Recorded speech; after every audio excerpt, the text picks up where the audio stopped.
Hello, in this video we're gonna check if there's a stereo speakers on Motorola Moto G32. To do this, we'll need to find all of the speakers on this device. First one is at the bottom right here.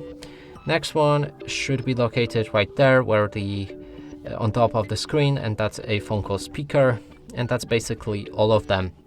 And to determine if they are stereo speakers, we'll need to play some music, cover each of them with our fingers. If the sound is coming from both of the sources, that's a stereo speaker. If the sound is coming only from one source, that's a mono speaker. Let's try it out.